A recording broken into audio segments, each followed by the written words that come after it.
na Get Red Me. No tak to nějak takhle.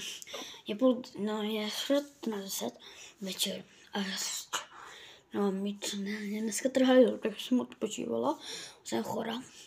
Ten doktor mi trhali mi zub, takže jsem musela ležet odpočívat. To teda bolelo na krávu, takže jsem musela jako odpočívat. A potřeba by teda rodovit. Tak nakrvnout. No, teda teď si robím na nos, ráno kecat zubcem.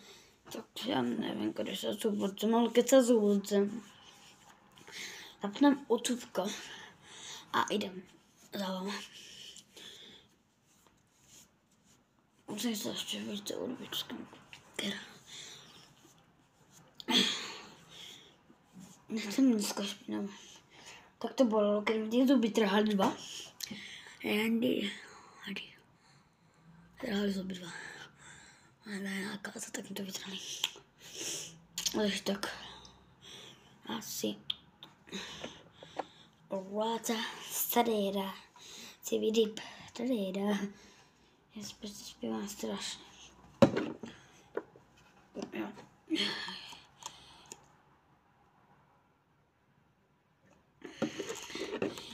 Chtěl jsem se vás opýtat, kdy někdo mi bude říkat, že když si patra do koša, tak já vím, keby něco. Já to vím. Ona je zase taká hloupa, aby jsem neviděla. Je si patra do koša. No co, tak mi to může spadnout, ale potom si to zdvihnem a ukludím.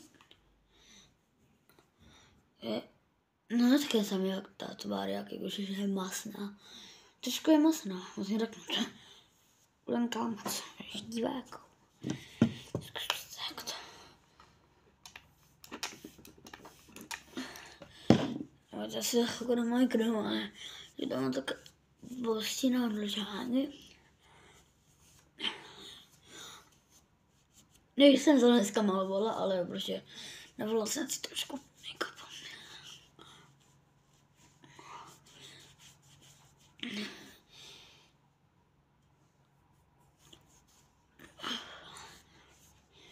You said it's so black.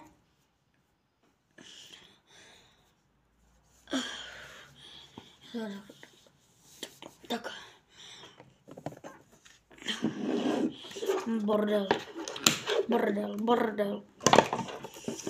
You said it's so blah blah blah.